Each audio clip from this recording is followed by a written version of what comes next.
Hi, I'm Phil Pierick, and I am the manager of the Grossman Ensemble, but I am also this cycle one of the composers that's being featured on the concert.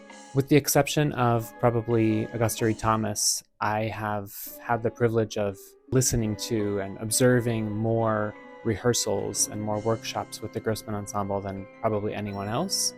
And I think that's given me a unique insight into both the personalities of each of the 13 players, but also just the different kinds of things that might work or not work with the ensemble, or things that have been explored or not. And it gave me a different vantage point, I think, than many composers. There are a lot of solos in the piece, and I crafted each solo for not only the individual musician, but also the individual personality playing those solos. I remember before I started working on drafting the piece, I remember one of the members of the ensemble, Doyle, the violist, saying, "Am I going to have a solo?"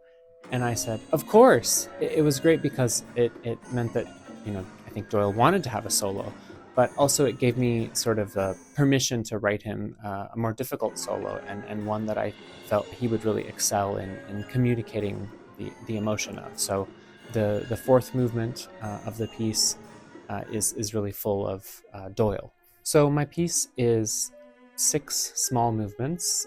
Some of them are attacca, so you don't necessarily notice that one movement is ending and another is starting.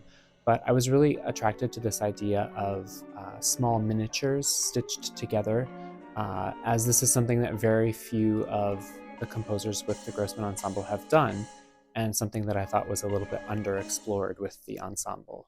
I also just had so many different small ideas that I wanted to pursue, and this allowed me to go in 6 different paths at the same time rather than just choosing one. Each movement has its own life and character, but my hope is that they all put together tell a unified story. The Grossman Ensemble will be premiering my piece Talisman on March 6th at 7:30 p.m. At the Logan Center in the Performance Hall. Hope you can make it.